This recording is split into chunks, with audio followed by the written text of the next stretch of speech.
This presentation explores the relationship between hypnosis and the Western esoteric tradition. From ancient times to the modern era, religious and philosophical societies in the West have fostered the concepts of a universal fluid and astral body.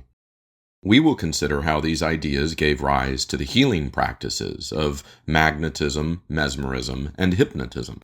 Along the way, we discover some of the most intriguing phenomena and applications of these practices, such as energy healing, medical intuition, medicine at a distance, aura reading, and even spirit communication. Understanding the history of magnetism and its relationship to the Western esoteric tradition helps us recognize that hypnosis has always been more than a technique of verbal suggestion. Many of the phenomena explored by early magnetizers, altered states of consciousness, intuitive insight, emotional transformation, and non-ordinary perception, lie at the foundation of modern hypnotherapy, even if they're no longer described in the language of fluids or subtle forces. By tracing how these ideas developed, we gain a clearer sense of the deeper capacities of the unconscious mind and the broader range of hypnotic experience available beyond suggestion alone. This account explores three phases. First, the development of Mesmer's animal magnetism. Second, the integration of magnetism into the esoteric currents of the 18th century. And third, the continuation of esoteric and magnetic practices after the French Revolution in the 19th century. The practice of hypnotism today emphasizes the hypnotic phenomenon of hypersuggestibility. That means when you are in hypnosis, the unconscious mind is readily influenced by the ideas that are communicated by the hypnotist. In the typical experience of hypnotherapy, the hypnotist induces and deepens trance, then delivers verbal suggestions and guides the subject through imagery in order to influence the unconscious. This can be highly effective, but suggestion is only one aspect of hypnosis. Before we go beyond suggestion, let's consider how it came to dominate the practice of hypnotism. The study of suggestion and suggestibility became prominent in the late 1800s with the work of two French physicians. First, there was Ambroise Auguste Liébault, who can be considered the father of modern hypnotherapy. Liébault was the co-founder of the Nancy School, also known as the Suggestion School, along with another prominent French physician, Hippolyte Bernheim. They showed that people can enter hypnotic states simply by verbal suggestion, without magnetism. In their view, hypnosis was not produced by a magnetic or physical force, but instead was a psychological phenomenon resulting from the power of suggestion, like a placebo effect. This view was part of a shift in late 19th century medicine toward recognizing that mental states influence physical health, and that not all illness had purely organic causes. Since that time, most people think about suggestibility and verbal suggestions when they think of hypnosis and hypnotherapy. But just because hypnosis can be induced by suggestion does not mean that suggestion is the only way to induce hypnosis. In reality, there are other factors involved in the hypnotic experience, ideas that were once the very foundation of hypnotism, but are now unfairly dismissed. We will explore these ideas by looking at their most famous proponent, Dr. Mesmer. Franz Friedrich Anton Mesmer was a German physician born in 1734, who formulated his theory of animal magnetism in the 1770s while practicing medicine in Vienna. Mesmer graduated from the University of Vienna in 1766, and his doctoral dissertation on the influence of the planets on the human body, he argued that the planets, especially the moon, have an effect on human health through their gravitational pull, which he believed influenced the body's internal fluids. Mesmer started his medical career with a focus on bloodletting and other traditional treatments of the time, which were based on the theory of bodily humors. He was influenced by the ideas of Paracelsus, a Swiss physician and alchemist who was influential over 200 years earlier, during the 1500s. Paracelsus rejected the idea of bodily humors. He was one of the first to emphasize the existence of a vital force, or life force, and its role in health. He believed in the existence of invisible forces, spiritual fluids or subtle energies that influence vitality, health, and disease. For Paracelsus, health depended on maintaining the proper balance and flow of these forces, and disease was the result of blockages or disruptions. Here we already see the beginnings of the idea of an invisible magnetic fluid. Another influence on Mesmer was that magnetic healing was becoming a popular trend in Europe. The royal astronomer in Vienna, a Jesuit priest named Maximilian Hell, had become famous for healing with steel magnets. In the early 1700s, Mesmer became acquainted with Hell and began experimenting with magnets in his own medical practice. He even borrowed Hell's magnets.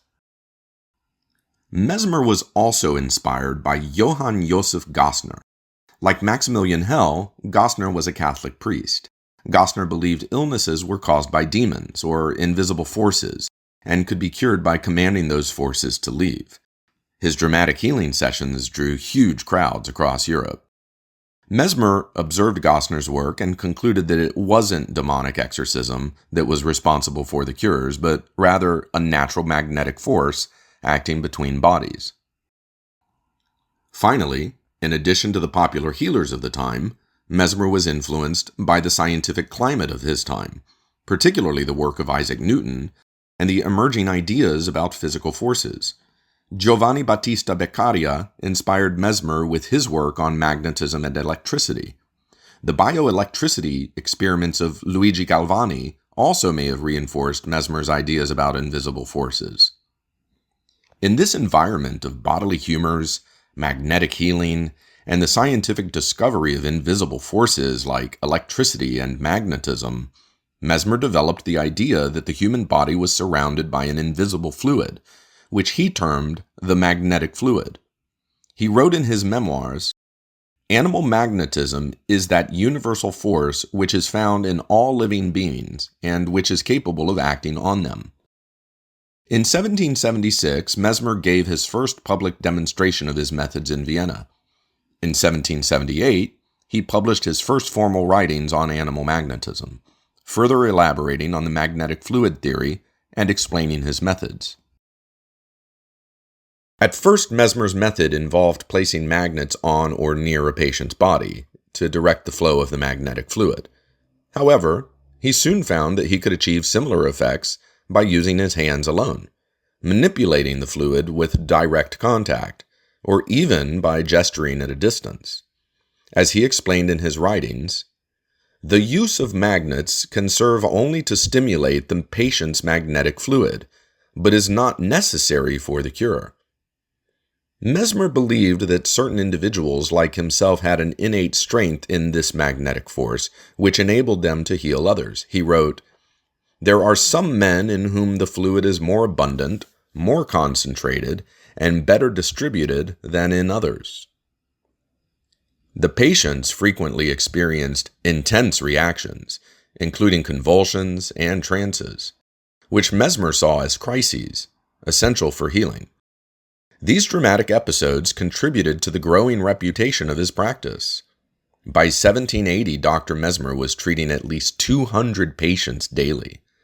His popularity led to widespread public interest, sometimes referred to as mesmeromania. Of course, this attracted attention. In 1784, mesmerism was investigated by two royal commissions, which conducted a double-blind trial of patients and determined Mesmer's cures to be the effect of imagination, imitation, and touch, rather than the invisible fluid that Mesmer asserted.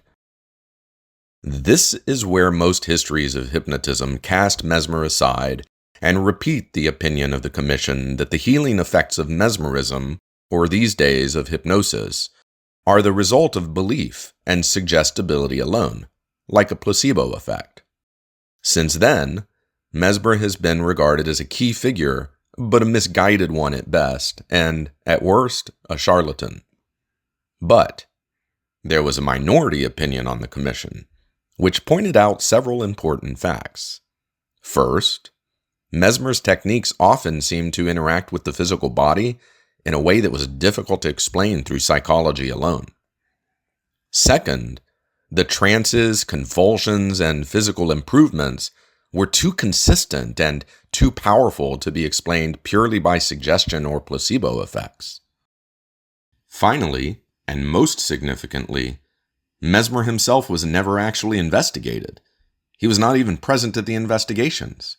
Instead, the commission investigated Mesmer's student, Dr. Charles Deslan, who already had publicly separated from Mesmer.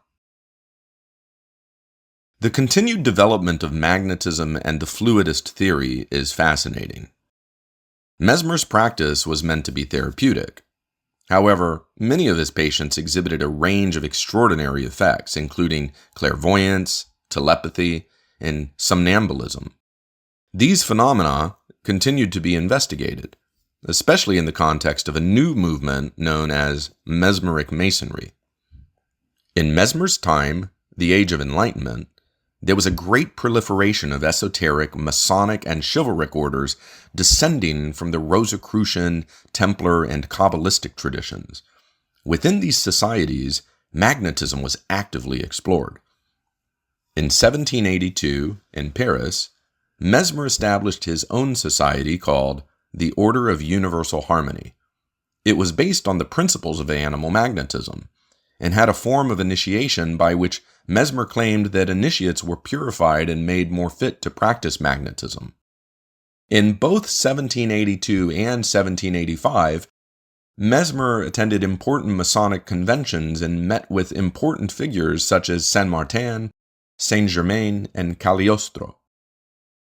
Mesmerism and Mesmeric Masonry flourished in Lyon, France, which for centuries had been a stronghold for mystics and esotericists. Earlier, Martinez de Pasquale, a Kabbalist, Freemason, and magician, had formed his Rite des Élus Cohen, or elect priests. His two main students, Louis-Claude de Saint-Martin and Jean-Baptiste Villermoz, became central figures in the Western esoteric orders that persist to this day. Louis-Claude de Saint-Martin, known as the unknown philosopher, was the most important mystic of his time. Saint Martin settled in Versailles in 1778, the same year that Mesmer arrived in Paris, and in 1784 he joined Mesmer's order. Having witnessed the operations of magnetism, Saint Martin wrote, "In these magnetic experiments we see that men act upon one another in ways that do not belong to the senses. These operations show that there are forces in us which our philosophy does not explain." He also wrote, "One cannot deny that these effects prove a commerce between souls that is not material." Martinez de Pasquale's other well-known student, Jean-Baptiste Villermoz, was a prominent Mason in Lyon. He played a key role in transmitting the mystical teachings of Pasquale and guiding initiates within Martinist and Masonic circles, notably as the primary figure shaping the rectified Scottish Rite. In 1773, Villermoz had become affiliated with the German Masonic Rite called the Rite of Strict Templar Observance, into which he integrated aspects of Pasquale's Élus Cohen. Villermoz founded a strict observances lodge in Lyon, La Bienfaisance, which in 1778 became known as the Knights Beneficent of the Holy City. In 1784, the Mesmerist society La Concorde was also established in Lyon by Chevalier de Barberin, who was in the entourage of Villermoz. A contemporary statement on Barberin described him. Whilst the Marquis de Puiségur was making converts in every direction by his wonderful somnambulists, a magnetizer of a still higher tone appeared on the scene in the person of the Chevalier de Barberin, a gentleman of Lyon, whose magnetic processes, associated with prayer, produced results even more extraordinary than the clairvoyance of Puiségur. Villermoz joined La Concorde soon after it was established. This Mesmerist society recruited largely from Villermoz's Knights Beneficent, So mesmerism was interpreted in light of their esoteric knowledge and practice. Villermoz and the mystics of Lyon used mesmerism, both therapeutically and to explore the spiritual plane. Highly hypnotizable women known as Krisiacs acted as oracles and communicated with the spirit world. They described scenes and persona in the other world, including the dead. The Lyon mesmerists used a diagnostic technique known as doubling, where the magnetizer felt the patient's ailment in his own body. They also placed their patients in trance so that they could see inside their own bodies and make self-diagnoses. In these practices, we see the beginnings of what today are sometimes called medical intuitives.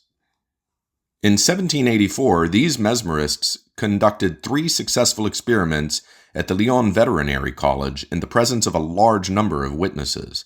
In one of these demonstrations, 2 Barbarinist initiates were given an ailing horse to diagnose. They announced that the animal was diseased in the lateral and anterior part of the right lung and in the left lung all over, but particularly toward the 6th true rib, and that there were obstructions in the liver and spleen, especially the latter. These diagnoses were proved correct at autopsy.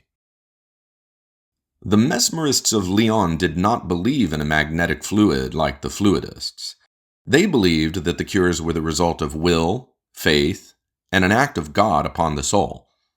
They attributed healing to a divine influx that temporarily returned the individual to man's original divine condition before the fall. This view was an expression of their central esoteric philosophy, a spiritual philosophy of reintegration that went back to Martinez de Pasquale. These Barbarinists also emphasized the importance of the magnetizer's will, preparation, and state of mind, an idea that was also important to Paracelsus. Mesmer was disappointed when he visited the Mesmeric Society of Lyon. Although he was influenced by esotericism and gave his Mesmeric societies a Masonic character, Mesmer wanted his work to be approved by the scientific community. So he rejected the interpretations of Saint Martin, Villermoz, and Barbarin. Mesmer's doctrine of animal magnetism was materialistic and asserted the existence of a magnetic fluid. To a large extent, the French Revolution from 1789 to 1799 interrupted the first generation of esoteric magnetists.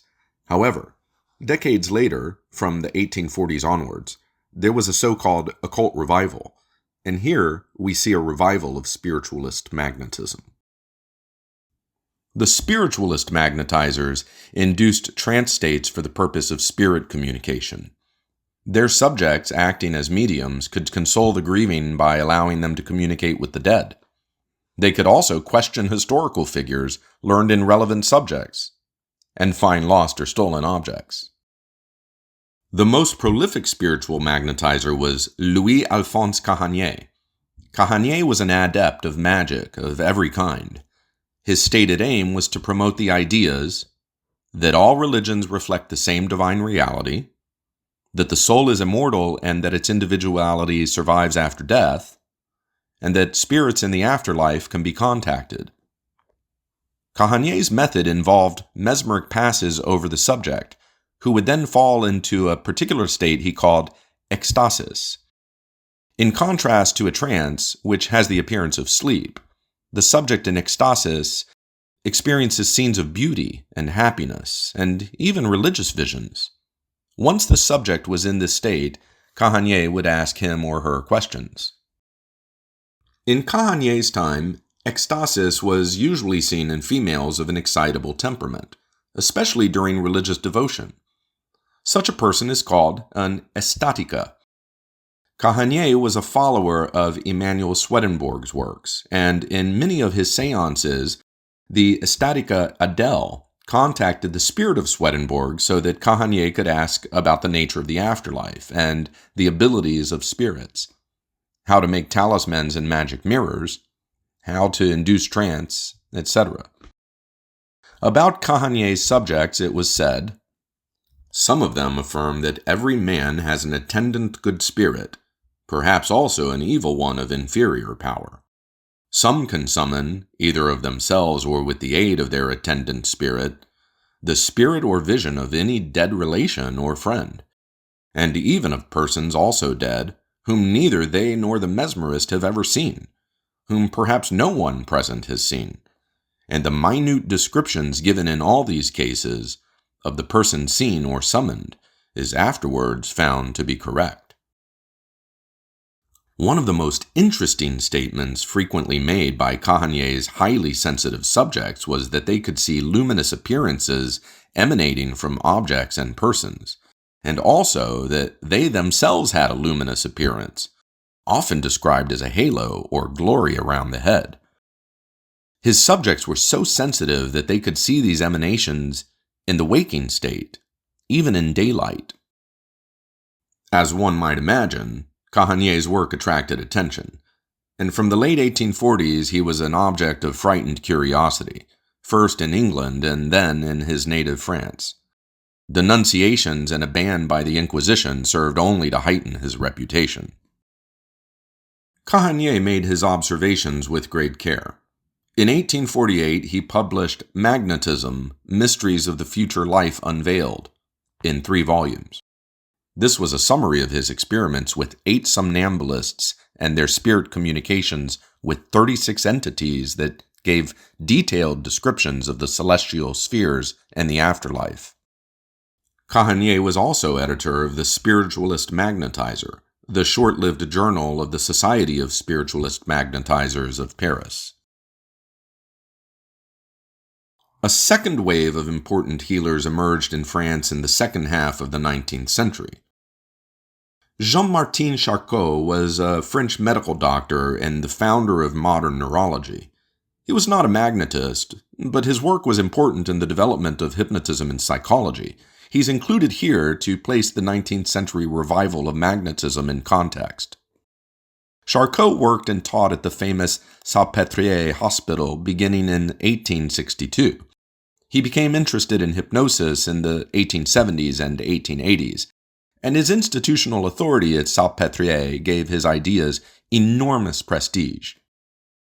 Charcot rejected the ideas of magnetism and spiritism. He also opposed the view of the Nancy school that hypnosis was produced by suggestion. Charcot believed that hypnosis was a neurological phenomenon associated with hysteria, and that only hysterical patients could be hypnotized. In his lecture demonstrations, Charcot produced various symptoms in his hypnotic subjects, for example, blindness, deafness, the inability to speak, and paralysis, inviting his medical students to verify the authenticity of the symptoms. When he brought his subjects out of the hypnotic state, their symptoms disappeared. Charcot's lectures showed that the unconscious could produce symptoms of disease. This was a pivotal moment in the scientific study of the unconscious. Sigmund Freud studied with Charcot in 1885 in Paris and was deeply impressed by Charcot's idea that the unconscious could produce symptoms. This experience steered Freud toward the study of the unconscious, first with hypnosis and later with dreams and psychoanalysis. Ultimately, Charcot's theory that hypnotism had a pathological basis was eclipsed by the Nancy school of suggestion, which offered a psychological explanation of hypnosis. Nevertheless, Charcot's view that hypnosis is a neurological phenomenon aligns with certain physiological effects of hypnotism, such as lethargy, catalepsy, and somnambulism. Because Charcot viewed hypnosis as a neurological phenomenon, he used sudden stimuli to induce hypnosis, for example, abrupt verbal commands, loud sounds, such as a gong or tuning fork, touch, and bright light. These methods prefigured later approaches to nonverbal induction, such as instantaneous or shock inductions, and fascination methods that involve the eyes, such as James Braid's eye fixation method. Another highly respected French neurologist and associate of Charcot was Jules Bernard Loy. Loy made substantial contributions to the knowledge of human brain anatomy. He was elected to the prestigious Academy of Medicine in 1877 and named Knight of the Legion of Honor by the French government. Louis was assigned to the Salpêtrière Hospital in 1862, the same year Charcot arrived, and both began teaching there in 1866. Louis took up hypnosis around 1883, and in 1886 he left Salpêtrière to become chief physician at La Charité Hospital in Paris. Here, he devoted most of his time to the study of hysteria and hypnotism. In his time, Louis was called the greatest hypnotist in the world. A contemporary account noted, "With subjects who have often been hypnotized, the simple word of command, without passes or gestures of any kind, suffices. With these he has but to say, 'Go to sleep,' and they fall at once into a hypnotic state. Dr. Louis is, however, the sole possessor of hypnotism I have seen who has this power." In contrast to Charcot's use of abrupt shocks, such as from loud bells and gongs, Louis induced trance by more gentle means, especially by having his subject fix their eyes on a revolving mirror. In 19th century France, bird catchers used a lark mirror, a piece of wood studded all over with small squares of silvered glass, mounted on a stick in such a way that it can rotate. The glittering glass fascinates the birds, and they soon fly down and are trapped in nets. Dr. Louis thought that the same method could be used for hypnotizing humans, so he had a similar machine made that operated automatically. One great advantage of Louis' rotating mirror was that it could be used to hypnotize a number of subjects at one time. A contemporary description of the method reported, "The eyes are first attracted by the rays of light, which flash from the wings of the mirror. Then little by little, and at the end of a period which varies according to the temperament of the patient, a kind of fascination is produced. The lids get tired and imperceptibly close. The head falls back, and the patient sleeps a sleep which seems natural, but which is really one of the first phases of the hypnotic sleep." An advertisement for the motorized mirror claimed, "It is to the hypnotist what the knife is to the surgeon. It is indispensable. Physicians, dentists, professional hypnotists, and all students of occultism recommend it." It is largely due to Louis' invention that mechanical aids such as the spinning hypnotic spiral or swinging pocket watch or pendulum are used for fascination in hypnotism. Louis was assisted in his work by the Spanish-born physician Gerard Ancos, widely known under the pseudonym Papou. Around 1887, Papou began working under Louis' supervision at the Hospital of Charity.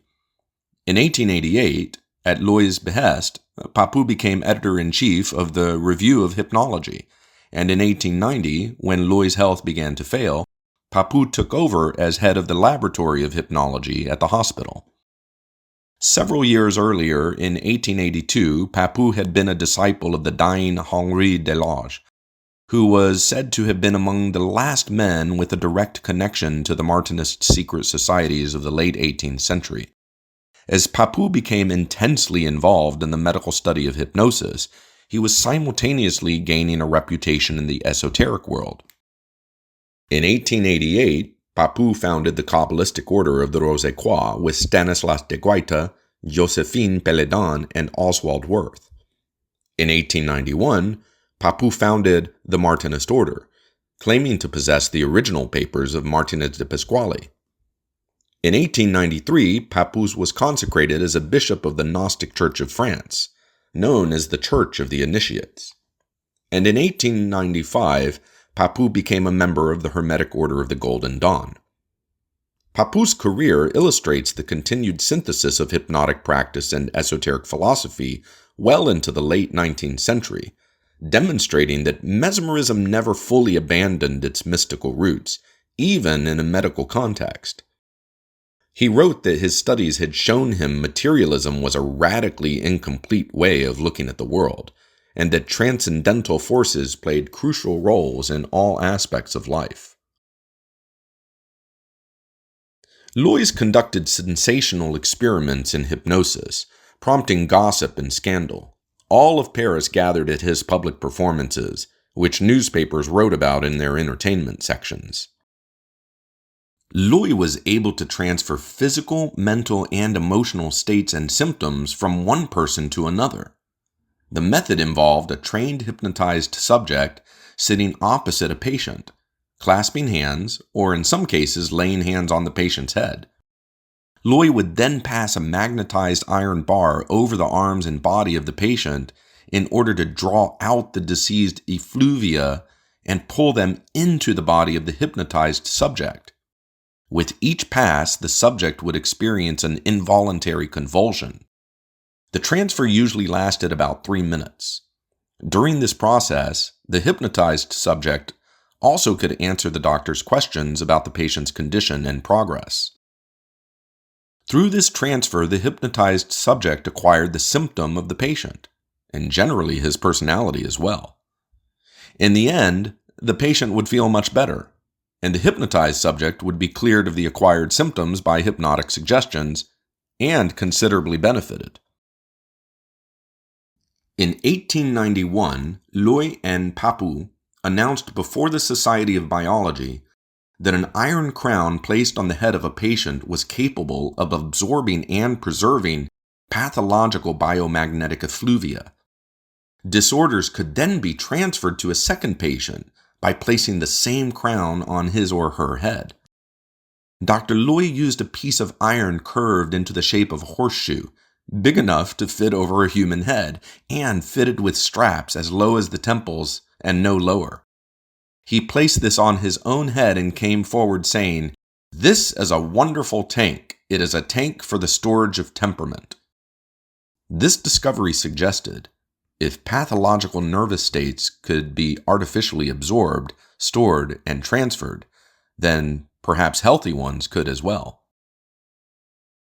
One interesting phenomenon demonstrated by Dr. Loy was that when a magnet was presented to a hypnotized subject, the effect produced varied depending on whether the north or south pole of the magnet was used. The north pole produced a state of intense delight, expressed by gestures and outcries of pleasure. The subjects in these cases declared that they saw a beautiful blue light emanating from the end of the magnet. When the bar was reversed, the subject would feel horror and disgust at the sight of a fearful red light playing around the end of the magnet.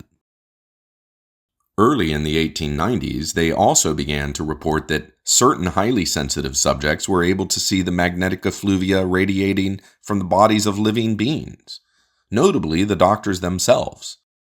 Loy discovered that the hypnotized subject can detect in the human face emanations like those seen at the ends of the magnet. If the person was in good health, the right side was distinguished by blue flames issuing from the right nostril, the right ear, and the right eye, while the left side was similarly marked by red flames. Thus, in the parlance of hypnotism, people were said to have their red and their blue sides. However, in cases of persons suffering from nervous disorders, diseases, or accidents, the colors varied. In Loy's view, opposite emotions resided in the left and right halves of the body. They called this the doubling of the personality. In his later experiments, Loy placed sealed glass vials containing drugs such as morphine, strychnine, alcohol, or hashish near hypnotized subjects and recorded dramatic effects. Morphine produced pupil contraction, drowsiness, and a narcotic-like state. Strychnine caused muscular tension or convulsions, and alcohol led to excitement and laughter. In 1890, Loy wrote The Emotions in the Hypnotic State and The Action at a Distance of Medical and Toxic Substances. Collectively, Loy's experiments represented a remarkable moment in 19th century mind-body research, a period when science, medicine, and esoteric exploration were deeply intertwined. In his own time, Dr. Loy's gentle method with the rotating mirror and experiments with magnetic effluvia revealed phenomena of fascination, magnetism, and hypnotism that were previously unknown. From the early experiments of Mesmer to the elaborate esoteric systems of the 19th century, magnetism and the Western esoteric tradition continually shaped and reinforced one another. In the late 18th century, Mesmer's theory of a subtle fluid resonated strongly with the spiritual philosophies of Saint Martin, Villermoz, Barberin, and the mystics of Lyon. Their practices, ranging from somnambulistic diagnosis and medical intuition to spirit communication, demonstrated that magnetism could be a bridge between bodily healing and metaphysical insight. This first wave of interaction was interrupted by the Revolution, but its ideas remained embedded in the esoteric orders that survived.